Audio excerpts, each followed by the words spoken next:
परिमळ गेल्या फुलं ओसरटी आयुष्या शेवटी देह सैसा घडी घडी काळ वाट्याची पाय झुंजती आहे अवकाश हाच मुताप धरुणी काहीतरी बोध करी म्हणा एक तास उरला खटवांगरायाची भाग्यदशा कैशी प्राप्त झाली सापडला हरी तयाजी साधनी एका जनार्दनी हरी बोला प्राप्त प्रसंगी सेवेकरता निवडलेला अभंग शांती ब्रह्म एकनाथ महाराज यांच्या हरिपाठातील उत्कृष्ट असा 5 आणि कळव्याचा अभंग या ठिकाणी आपण घेतलेला आहे आणि या अभंगाद्वारे महाराज आपल्याला या ठिकाणी आपल्या जीवनाचं आणि महत्व विदित करतात की मनुष्याचं जीवन आणि कशा प्रकारे फुलाप्रमाणे असते आणि आज या ठिकाणी हे सेवा कोण्या निमित्तानं आहे सर्वांना माहीतच आहे अभंगावर भाष्य करण्यापुरती थोडा परिहार करणं या ठिकाणी अगत्यच आहे आणि आज या आपल्या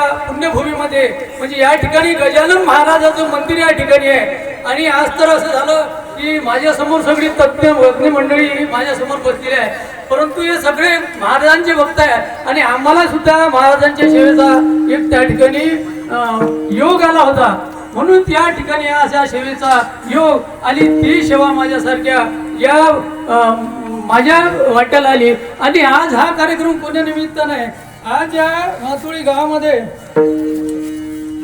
हरिभक्त परायण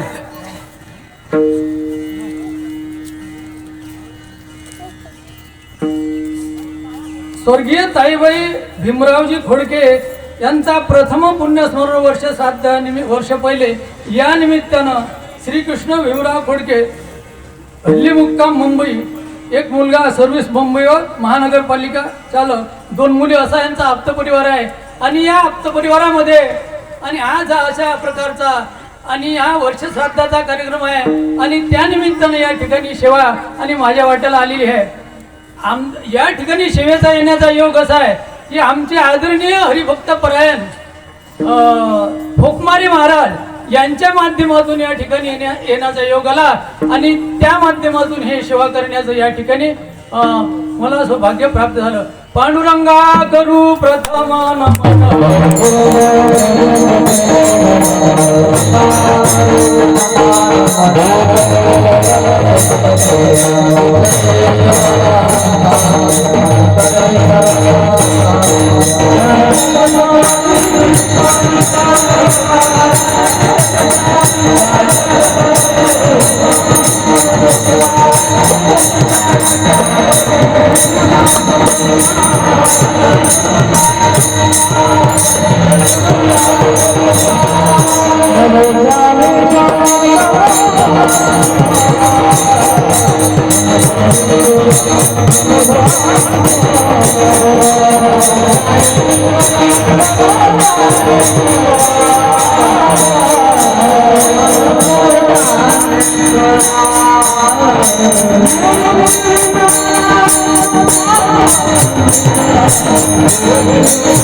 गुरुर्ब्रह्मा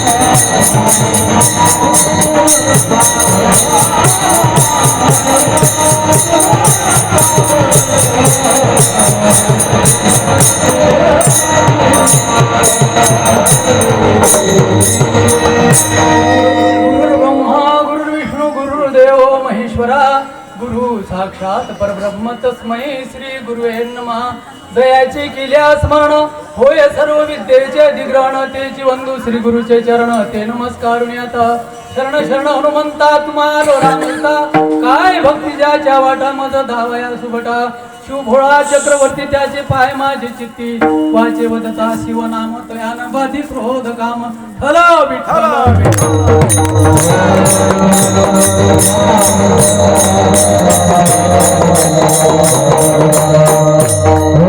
या निमित्तानं हा या ठिकाणी या सेवेचा योग आहे आणि या सेवा करताना आमचे हरिभक्त परायण गणेश भाऊ खोडके हे सुद्धा या ठिकाणी गजानन महाराजाच्या मंदिराच्या या ठिकाणी व्यवस्थापन त्यांच्याकडे आहे आणि आरती मंडळी या ठिकाणी तयार केलेलं आहे सगळं. आणि दररोज अलग अलग गावचे जे लोक आहेत आणि तुमच्या गावची सर्व मंडळी या ठिकाणी गजानन महाराजची आरती करता येतात. खरोखर तुम्ही भाग्यवान आहात. या गावात ज्या गावात महाराजांचं वास्तव्य आहे ते गाव खरोखर भाग्यवान आहे. आता आपल्याला तुम्हाला असं शेगावला जाण्याची गरज नाही. समजा गावातच गजानन महाराजचं मंदिर असल्यामुळे सगळं तुम्ही सेवा भावना त्या ठिकाणी सर्व मंडळी आणि त्या गजानन महाराजची सेवा करतात.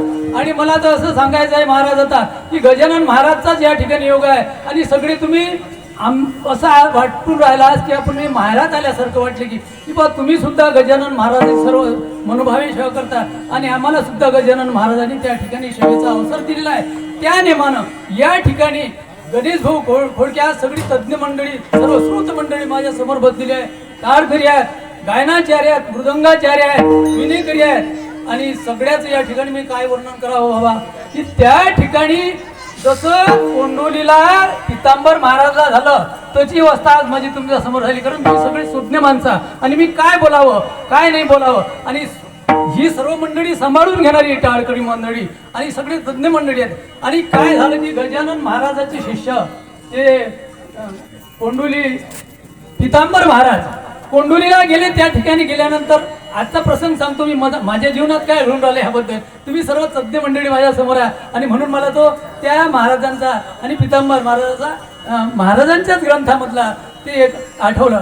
आणि कसं झालं की पितांबर महाराज त्या ठिकाणी कोंडोलीला गेले आणि त्या ठिकाणी गेल्यावर काय झालं की एक शामराव पाटलाच्या वावरामध्ये वाढलेलं एक आंब्याचं झाड होतं आणि त्या आंब्याच्या झाडाखाली ते पितांबर महाराज गेले आणि गावकरी मंडळी आली तिकडून आणि पाहतात तो या ठिकाणी कोणीतरी एक योगी मनुष्य आणि या झाडाखाली बसलेला आहे असं समजता बरोबर सगळी गावकरी मंडळी त्याकडे आली आणि ती परीक्षेचाच वेळ होता. परीक्षा पाहण्याचा वेळ होता आणि ती परीक्षा पाहिली. पण गजानन महाराजच्या नावाला कसं चोरून ठेवता. गजानन महाराज आपले गुरु आहे. गजानन महाराज पासूनच आपली सगळी सुरुवात झाली. म्हणून त्यांनी विचारलं की बाबा तुम्ही कुठून कसे काय आले या ठिकाणी. त्यावर पितांबर महाराज म्हणाले व मी शेगावचा राहणार आहो आणि गजानन महाराजचा शिष्य.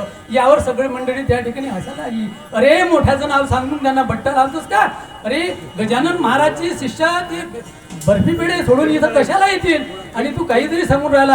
अरे तू जर खरा त्याचा भक्त असशील तू या शामराव पाटलाच्या वटलेल्या आंब्याला पाला आण. अरे त्यांनी तर नुसता ऋतू नसताना फळे आणली.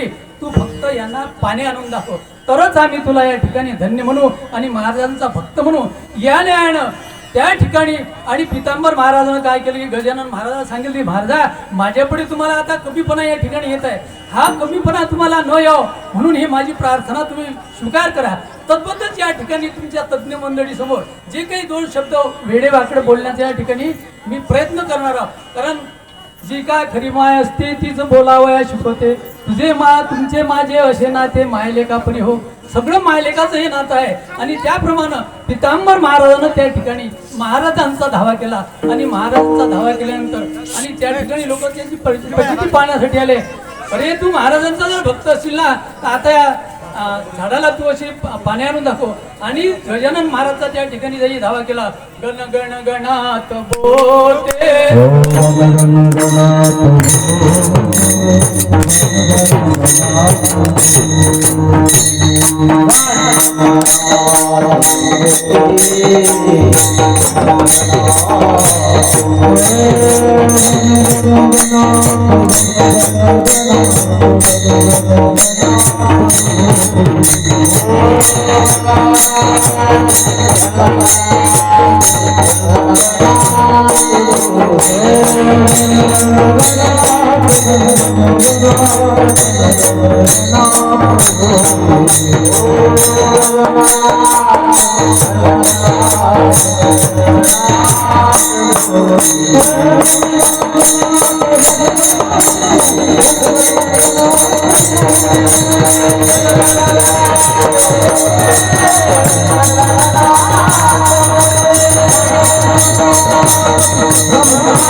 अशा प्रकारे त्या ठिकाणी महाराजांचा धावा केल्यानंतर आणि त्या वठलेल्या आंब्याला आणि पालवी त्या ठिकाणी फुटलेली आहे आणि अशा प्रकारे त्या पितांबराचा मठ आणि त्या कोंडोली गावामध्ये झालेला आहे.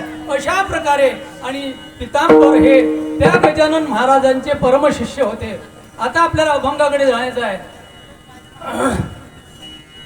परिमळ गेलिया ओस फुल देठी आयुष्य शेवटी देह तैसा घडी घडी काळ वाट्याचे पाहे अजून किती आहे अवकाश हा जनुताप धरली काहीतरी बोध करी म्हणा एक तास उरला खटवांगरायाशी भाग्य दशा कशी प्राप्त झाली सापडला हरी तयासी साधनी एका जनार्दनी हरी बोला विठ्ठल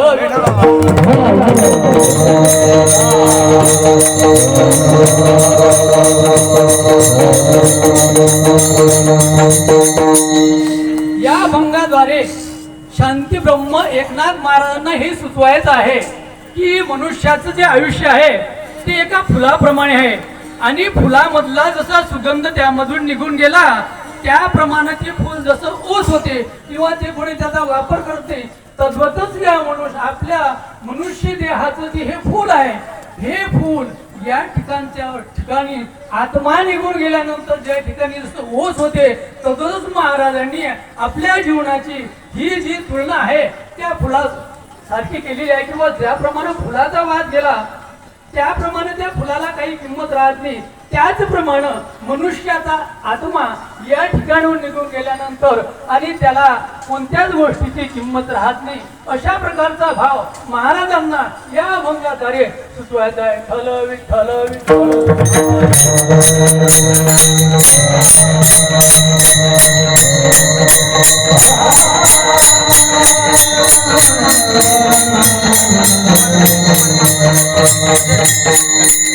आणि हा जो कार्यक्रम आहे हा वर्ष श्राद्धाचा कार्यक्रम आहे हिरवीचा कार्यक्रम असतो आणि 10 दिवसाचा सुद्धा आपल्या जीवनामध्ये या जीवनातलं पुष्परूपी फुलातला जो सुगंध निघून गेल्यानंतर त्या ठिकाणी ज्या काही विधी करायचा असतात किंवा जे काही संस्कार असतात पूर्वी 16 संस्कार होते आणि त्या 16 संस्कारापेक्षा आता फक्त 2 संस्कार या ठिकाणी प्रचलित आहेत.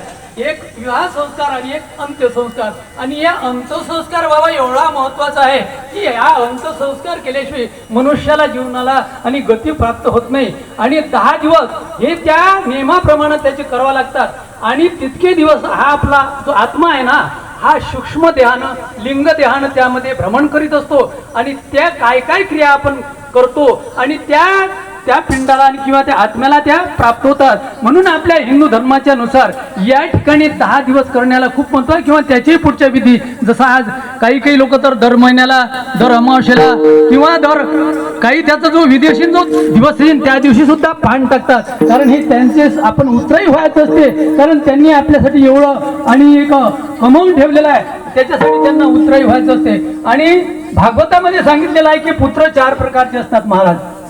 एक पुत्र आहे शत्रुपुत्र.